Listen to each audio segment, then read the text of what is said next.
Вот эта книга мне в Министерстве культуры Болгарии, Болгарской республики вынесли целую коробку. 20 книг там было.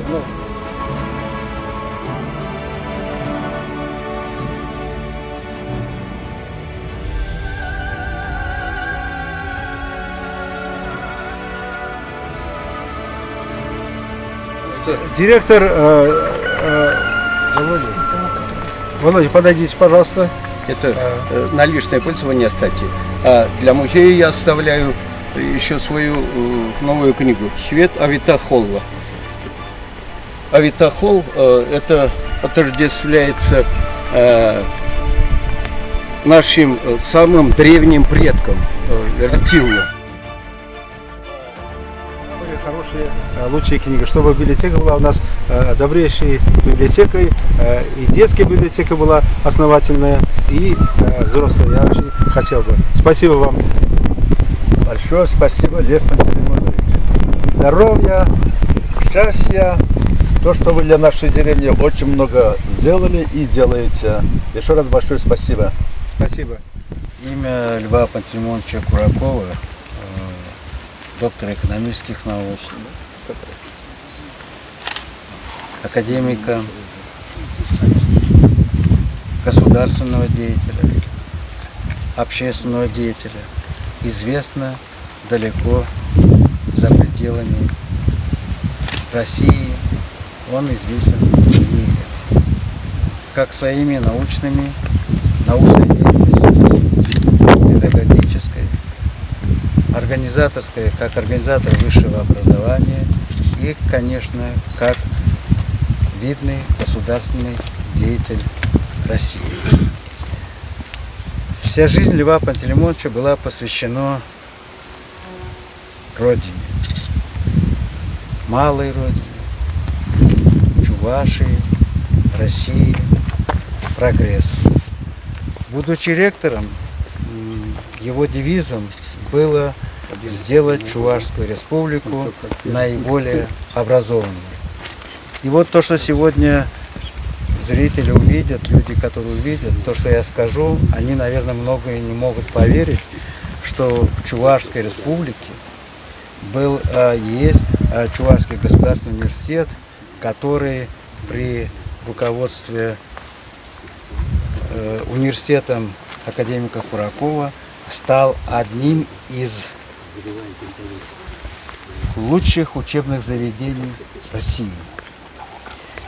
Вы даже, наверное, не поверите, что филиал университета, Чувашского государственного университета, был открыт в Индии. Или филиалы университета были открыты в Казани, в Башкирии. Но все дело в том, что и в Чувашской республике были открыты филиалы университета в Алатыре, в Батырево, в Канаше, в Козловке. Некоторые могут, и за это ректору Куракову попадало очень много. Но давайте вспомним, какие это были годы, какие это были времена. Это было время тяжелейшее для всей России. Это 90-е, нулевые начала. Кто жил в это время, прекрасно помнит. Не было денег, зарплаты задерживались, бартер и так далее. И, конечно, в этих условиях, когда молодой человек тянулся к образованию, стремился получить высшее образование, для него, просто для талантливых ребят, дорога была закрыта в университет. Почему? Потому что надо было ехать на дорогу, приехать туда, гостиница, питание, и это выливалось по тем временам огромную сумму. Но надо было давать образование людям. И тогда вот были открыты филиалы, я уже повторюсь, Батырево, Алатыре, Канаше, учебно-конституционные пункты в Козловке, Бурнарах. И это давало людям получать высшее образование на месте. Но, могу сказать, какое это филиале в Батырево образование? Какое, Лев Пантелеймонович, могло быть высшее образование, да? Это халтура же, многие говорили. И не было дня, чтобы газеты Чувашии или по телевидению, или по радио не полоскали УНЧГУ, его ректора, за то, что он занимается профанацией. Но я преподавал в этих филиалах сам и могу с уверенностью сказать, что это не было профанацией. Почему? Потому что туда выезжали не ассистенты, ассистентам не давали туда выезжать.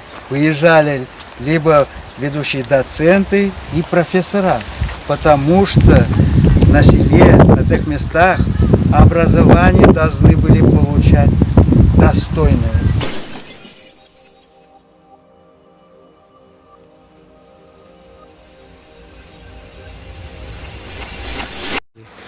Когда люди сами участвуют в этом деле, они никогда не забывают, они оценивают этот труд. И они оценили. И я получил при открытии Дома знаний от патриарха Алексия II телеграмму, поздравительную телеграмму, и у входа сейчас висит здесь, в Доме знаний, мы не можем сейчас пройти, я вам покажу это. Трогательная телеграмма. Вы такой человек. Вы на собственные пожертвования построили Дом знаний для людей, для малообеспеченных детей. И такие слова были сказаны. А потом, когда мы первым президентом Чувашской республики Николаем Васильевичем Федоровым были в Москве, в Академии образования, президент Академии нас пригласил, и патриарх был именно Алексей II там, в его кабинете Николаем Васильевичем Федоровым, президентом Академии Никандровым, и я фотографировались, фотографии у меня в моих книгах, и какие добрые слова он тогда говорил, никогда не забуду. И вот я сегодня хотел бы сказать, вот это Дом знаний, здесь вы получили высшее образование, учились, потом поступали в углубленное образование. Здесь защищали мы диссертации, защита кандидатской диссертации здесь проходило въездное заседание по филологическим наукам. Вы представьте, в деревне защита кандидатской диссертации, получили звание, а сейчас в университете работает некоторые уже деканами факультета, наша землячка, хорошая, добрая землячка, она защитила кандидатскую в начале и докторскую диссертацию, она работает в университете, мы гордимся. Здесь обучались студенты из многих регионов России, а наши многие родители уезжали в Сибирь, на Дальний Восток, трудное, тяжелое время из своей деревни, а они своих детей посылали сюда на учебу. Поверьте, пожалуйста, насколько это было, сколько заседаний было. Мы построили здесь не только Дом знаний, а здесь гектар земли сзади. Там столько деревьев посажено, там сколько озер, сейчас мы не можем только зайти показать. Вы это видели бы, вы ахнули от радости. И скажу откровенно, и там в этом месте дом с соломенной крышей. Соломенная крыша.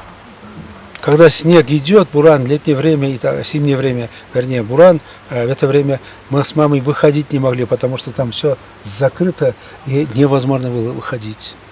Я даже просто сейчас вспоминаю это со слезами на глазах. Я помню там сзади, земра, Чуваш земри, я посадил с мамой. Уже с того времени это держится как символ напоминания. И тогда я 40 соток земли полностью передал. Конечно, сам сели быстро. Приезжал с Савиных Виктор Петрович, космонавт, это мой друг. Мы здесь смотрели, и он дал добро. Лев Пантелеймонович, построишь, я приеду на открытие. И он приехал. Вы поверьте, пожалуйста. И вот мы часовню здесь открыли. Вот эта часовня. Здесь был, Николай, вы знаете, настоятель храма Турунской церкви, очень хороший человек. Турунской церкви Николай, он похоронен на территории, Владимир Александрович, наверное, помнишь, он приезжал здесь, первый камень, когда заложили, никто не поверит, когда заложили первый камень, погода невозможно, дождливая погода, дождик идет, и это льет, как из ветра. И когда началась молитва, люди все стоят, никто не уходит, через 5 минут солнышко появилось здесь, все тучи в сторону, И когда вся эта молитва шла, была такая погода. Все были удивлены, ошарашены, что такое может произойти в жизни во время молитвы, когда мы закладываем фундамент часовни. Это просто поверить невозможно. И потом я скажу, мы говорим, дети неблагодарны, не верю это, дети очень благодарны. Я приехал сюда на выпускной встречу с выпускниками. Поехал вот рядом дом, потом мне как почетному гражданину дом, вернее землю предоставили, я дом построил. И я отдыхаю. Утром встаю, выхожу, около дома море цветов, город цветов. Выпускники, которые были на вечере, они пришли и оставили каждый букет цветов. Я когда вышел, и мама и мы плакали полчаса от радости. Вот какие благодарные дети. С ними надо работать, их надо любить, их надо уважать. С ними, когда говорим, такие дети, в этом все умные люди говорят, что мы сами виноваты, если они не так себя ведут. Мы должны с ними работать. И поэтому это как раз наша, Владимир Александрович, работа. Вы работали в председателем профсоюзной организации. Потому что профсоюзная организация, в отличие от других вузов, мы где-то ликвидировали, не только где-то, во многих местах, а мы оставили, мы защитили.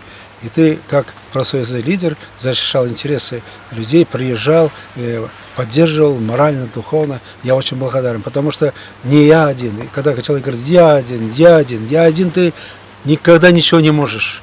Только в команде, только силой коллектива.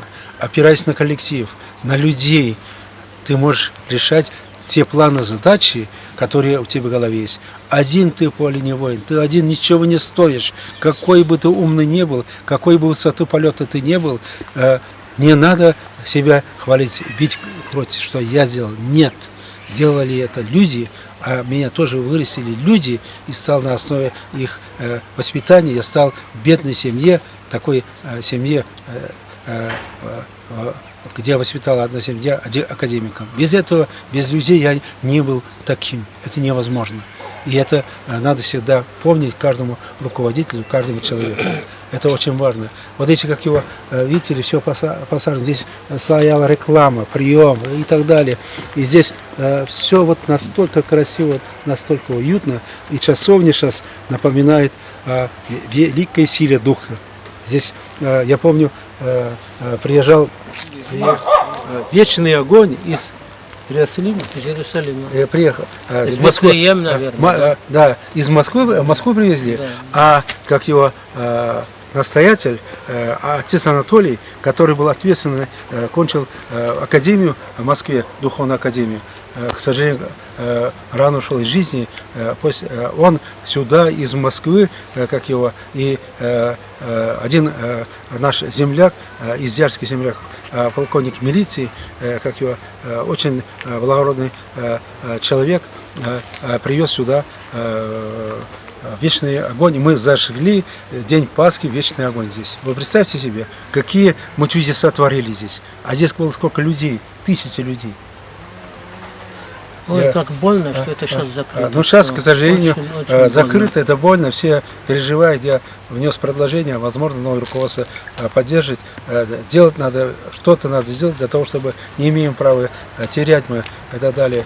Не потому, что я построил, а потому, что это не я, все вместе народом построили при нашем активном участии. Но самое главное заключается в том, что теряется духовное богатство для людей. Здесь надо новые организовать. Я внес предложение, сейчас я не хочу озвучивать, но я думаю, возможно, это будет сделано. Вот коротко, о чем я хотел бы сегодня сказать. Так? Если вы хочешь, пожалуйста.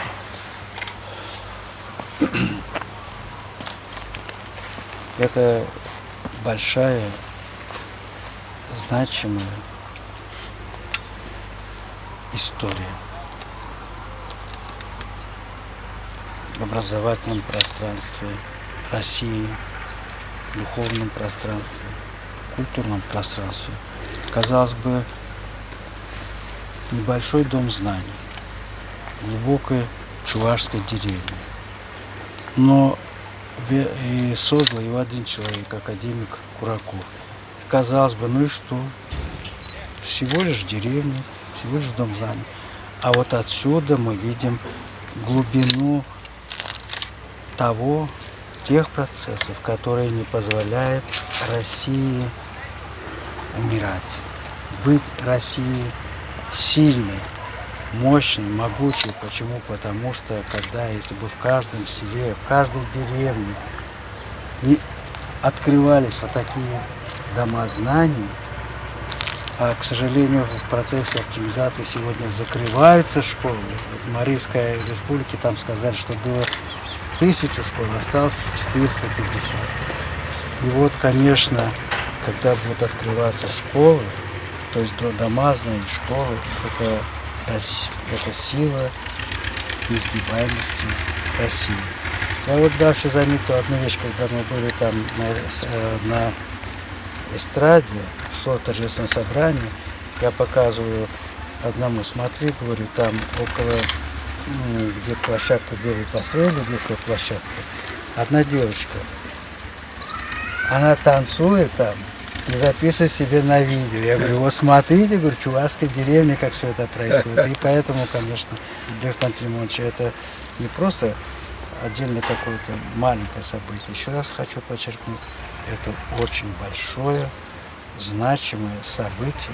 Не просто событие, это символ возможности возрождения России. Спасибо. Спасибо. Доктор Басам, ты активный участник, поддерживающий образование. Вот сколько студентов учатся в иностранных государств при твоем активном участии. Ты помогаешь за судьбу каждого, переживаешь. Ты стремишься, чтобы они получили высшее образование. И это очень здорово. Я очень благодарен. Потому что вы стояли истоков привлечения иностранных студентов. И много доброго, хорошего сделали для студентов, других, абитуриентов, которые поступают в университет из других стран. Тем самым им помогали, а с другой стороны нам помогали, привлекая капитал для инвестирования в экономику нашей республики. Спасибо. Спасибо вам, Лев Пантелеймонович. Можно услышать вас, услышать и бесконечно услышать. У вас всегда есть о чем поговорить, и все из реальной жизни. Из вашей очень богатой жизни. Я думаю, ваша миссия, Бог вас создал с одной миссией – быть созидателем. Где бы вы, куда бы вы ни ехали, вы всегда что-то созидаете. Даже в Марийской республике. Позавчера, когда мы были, вроде все, прощаемся, а раз, вы опять продумали мероприятие, конференция, и все, и продолжение. Это говорит о том, что вы очень человечный человек, который действительно, если вы не будете созидать, если перестанете созидать, вы просто заболеете. Спасибо. Вот это дает вам не заболеть, энергия. не болеть, Да. всем быть здоровым Да. и счастливым. Спасибо. Это дает вам энергию большую. И я безмерно благодарен вам. Владимир Александрович правильно сказал, все время у нас в Чувашии, и не только в Чувашии, во всем мире всегда было принято уважать старших, любить старших, с почтением относиться к старшим. И я не хочу, чтобы в Чувашии это исчезло. Иначе Чувашия начнет падать. Духовно, нравственно. Да. И Это нужно над этим это поработать. недопустимо. Это недопустимо. Это значит, уже уровень культуры, все начнет падать. Все. Это уже мы в чужую будем находиться место, а не в Чувашии. Вот, поэтому спасибо за прекрасный день, за прекрасный такой богатый, духовно богатый день. Вы нашли о каждом, что сегодня сказать. Даже люди, которых впервые видите, жена Николая Григорьевича, вы уникальный человек, вы живете с любовью, вы всегда, ваше сердце помещается в ней весь мир. Вы никогда не жадничаете поделиться своим отношением, любовь к людям, которые видите впервые, к дереву, к цветок. Каждый, что двигается, что дышит в нашем мире, Спасибо, Лев Пантелеймонович, за то, что вы есть. Вы самый лучший пример для подражания. Спасибо, спасибо, спасибо, благодарим. Я скажу до свидания. Пожилого не несет уставшего чемодан. Вот так надо быть Вот воспитанным. какая Всё. воспитанность. Вот в этом заключается дух. А профессор у них вообще Лев Пантелеймонович. Спасибо. Там Спасибо, все.